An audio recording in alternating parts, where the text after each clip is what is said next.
আমাদের সন্তানদের কাছে, অর্থাৎ যারা এই ঘোষণা দিয়েছেন বৈষম্য ছাত্র আন্দোলনের ভাইদের কাছে, সন্তানদের কাছে অনুরোধ জানাবো, কথাগুলো বোঝার চেষ্টা করবেন, ভুল বুঝবেন না। সেটা হলেই এই ধরনের কথা কিন্তু ফ্যাসিবাদের মুখ থেকেও আসে। কবর দিয়ে দেব, মেরে ফেলবো, কেড়ে ফেলবো, এই সমস্ত কথা কিন্তু ভালো কথা নয়। জাতিকে আজকে জাতি তাকিয়ে আছে আপনাদের দিকে, আমরাও তাকিয়ে আছি তোমাদের দিকে।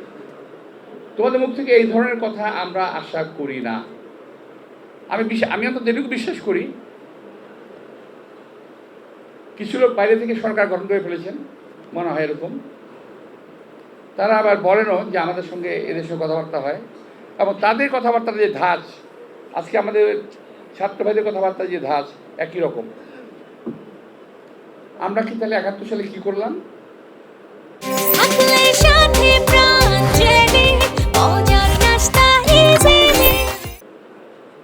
আমার প্রশ্ন যে ৭১ সালে জাতি কি করলো?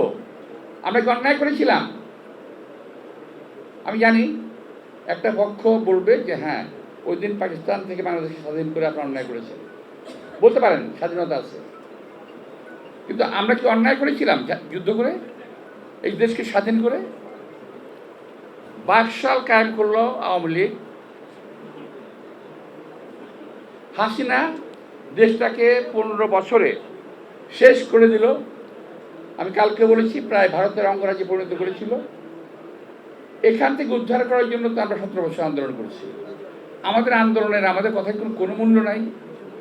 এককভাবে কোনো মতামত না নিয়ে, সিনিয়রদের সঙ্গে কথা না বলে এই কথা বলে তাকে ঠিক হলো?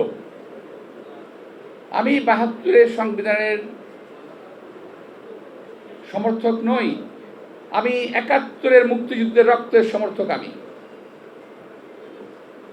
মুক্তিযুদ্ধ হয়েছিল বলেই এই সংবিধান, যদি মুক্তিযুদ্ধটা যদি ৭১-এর আগেই শেষ হয়ে যেত, অর্থাৎ ৭১-এর প্রথম দিন শেষ হয়ে যেত, তাহলে সংবিধান লেখা হতো বোধ হয় ৭১-ই। কী করতেন?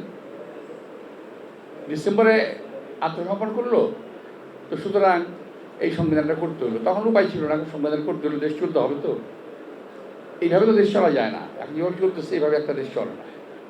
তো সুতরাং প্রিয় ভাইরা, আজকে